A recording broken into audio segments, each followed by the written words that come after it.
আল্লাহ আজকে শুক্রবার পবিত্র জুম্মার দিন, আর এই পবিত্র জুম্মার দিনে আপনার কাছে আমাদের একটাই চাওয়া, বর্তমান বন্যায় যারা অসহায় হয়ে আছে আপনি তাদেরকে রক্ষা করিয়েন।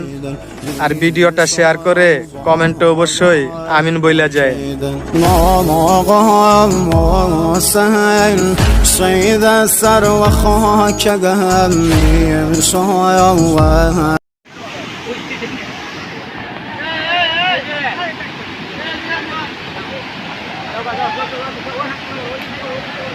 পিছিয়ে পড়েন, পিছিয়ে পড়েন, পিছিয়ে পড়েন।